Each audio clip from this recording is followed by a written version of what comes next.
एक राजा का दरबार लगा हुआ था। सर्दी के दिन थे, इसलिए राजा का दरबार खुले में लगा हुआ था। पूरी सभा सुबह के धूप में बैठी थी। महाराज के सिंहासन के सामने एक शाही मेज रखी थी और उस पर कुछ कीमती चीजें रखी थी। उसी समय राजा के पास एक व्यक्ति आया और उसने राजा से कहा, मेरे पास दो वस्तुएं हैं। मैं हर राज्य के राजा के पास जाता हूँ और अपने वस्तुओं को रखता हूँ, पर कोई भी उसे परख नहीं पाता है और मैं विजेता बनकर घूम रहा हूँ। अब मैं आपके नगर में आया हूँ। राजा ने उसे बुलाया और कहा, वह कौन सी वस्तु है? तो उस व्यक्ति ने वह दोनों वस्तुओं उस मेज पर रख दी। वह दोनों वस्तु बिल्कुल समान आकार और समान रूप रंग के थे।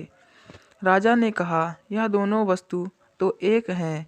तो उस व्यक्ति ने कहा, हाँ, देखने में एक जैसी लगती हैं, लेकिन दोनों बिल्कुल अलग हैं। इनमें से एक बहुमूल्य हीरा है और दूसरा कांच का टुकड़ा है, लेकिन देखने में एक जैसी लगती है, इसलिए आज तक इसे कोई परख नहीं पाया है। अगर कोई इसे परख के बता दे कि इसमें से हीरा कौन सा है, कांच कौन सा है, तो मैं हार मान जाऊंगा और यह कीमती हीरा मैं आपके राज्य के तिजोरी में जमा करवा दूंगा। लेकिन शर्त यह है कि अगर कोई इसे परख नहीं पाया तो इस हीरे की जो कीमत है वह आपको मुझे देनी होगी। राजा ने कहा, मैं तो इसे नहीं परख सकता। राजा के जो मंत्री थे, वजीर थे, जितने भी सभा में उपस्थित थे, सब ने उसे परखने से इनकार कर दिया, क्योंकि अगर किसी ने भी गलत उत्तर दिया तो उससे राजा की प्रतिज्ञा गिर जाएगी, राजा का मन भंग हो जाएगा। कोई भी व्यक्ति उन दोनों वस्तु को परख नहीं पाया। थोड़ी देर में वहां पर एक हलचल हुई और एक अंधा आदमी हाथ में लाठी लेकर उठा और उसने कहा, मुझे महाराज के पास ले चलो। मैंने सारी बातें सुनी है और यह भी सुना है कि कोई इसे परख नहीं पा रहा है, तो एक अवसर तो मुझे भी मिलना चाहिए। एक आदमी के सहारे वह राजा के पास पहुंचा। उसने राजा से प्रार्थना की, मैं तो जन्म से अंधा हूँ, लेकिन फिर भी मुझे एक मौका दिया जाए जिससे मैं भी अपने बुद्धि को परख सकूं और हो सकता है कि सफल भी हो जाऊं। और यदि सफल ना हुआ तो आप तो वैसे भी हारे हुए हैं। राजा ने उस अंधे व्यक्ति की बात मान ली और कहा, ठीक है।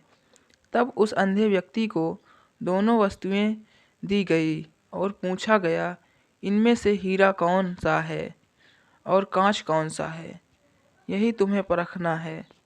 उस आदमी ने एक क्षण में यह बता दिया कि यह हीरा है और यह कांच है।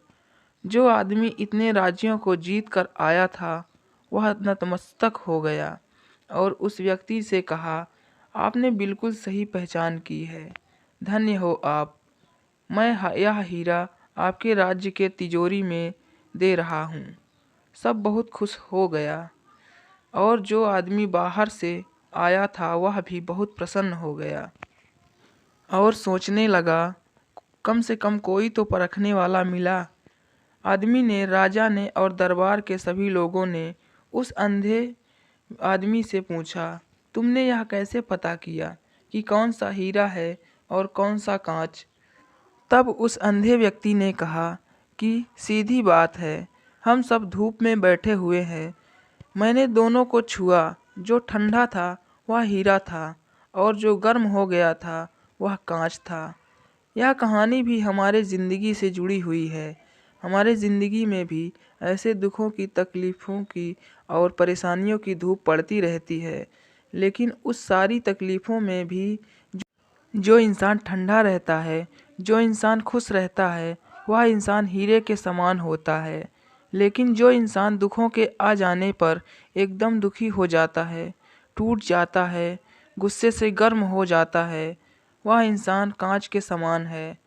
अगर आप भी चाहते हैं कि आपकी कीमत हीरे के समान हो तो दुख और तकलीफ़ों के आने पर कांच के टुकड़े के समान कभी भी गर्म मत होना, बल्कि हीरे के समान ठंडा रहना।